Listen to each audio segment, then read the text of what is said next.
Episode 3. Jesus, the Lord of the Sabbath, not the destroyer of it. Jesus didn't abolish the Sabbath, he magnified it. In Luke 4:16, Scripture records, "And he came to Nazareth, where he had been brought up, and, as his custom was, he went into the synagogue on the Sabbath day and stood up to read." Jesus' consistent Sabbath observance wasn't just cultural, it was divine example. The Son of God, in whom there was no sin, 1 Peter chapter 2:22, kept the Sabbath perfectly. In Mark 2:27-28, Jesus says something that destroys all excuses. The Sabbath was made for man, and not man for the Sabbath. Therefore, the Son of Man is Lord also of the Sabbath. Notice, he didn't say it was made for Jews only. He said it was made for man, all humanity. The Sabbath was established in Eden, before there was a Jew, before there was sin, in Genesis 2:2-3, when God rested, blessed, and sanctified the seventh day. To argue that the Sabbath is no longer necessary is to declare that Jesus is Lord of something irrelevant. But how can Christ be Lord of the Sabbath if the Sabbath is obsolete? He declared his authority not to abolish, but to affirm.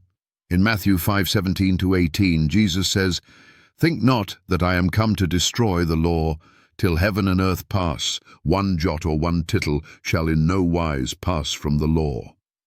Heaven and earth still stand, so does the Sabbath. To claim Christ is our rest while disobeying the Sabbath command is to invent a false rest not supported by Scripture. Hebrews 4:4 says, "God did rest the seventh day from all his works," and verse 9 declares, "There remaineth therefore a rest, sabbatismos, to the people of God." Sabbatismos in Greek means a literal Sabbath keeping. It's not just spiritual rest, it's physical obedience. The Sabbath command is a test of loyalty. It stands as a sign between God and his people, Ezekiel 20:12.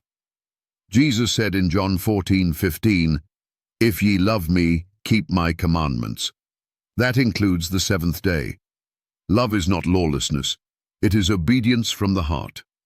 In 1 John 2:4, the Bible warns, "He that saith I know him, and keepeth not his commandments, is a liar, and the truth is not in him."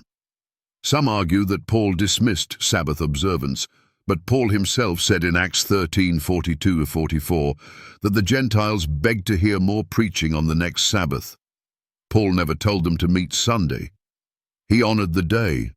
In Acts 18:4, Paul reasoned every Sabbath in the synagogue and persuaded both Jews and Greeks.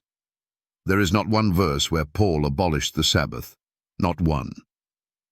Jesus never once told his followers to worship on the first day. He prophesied in Matthew 24:20 that even in future flight and persecution, they should pray it would not happen on the Sabbath day. Why pray that, unless he expected it to still be holy? Jesus is Lord of the Sabbath, not Sunday. The Catholic Church admits it changed the day. God did not. So if Christ is your Lord, honor his day, not man's.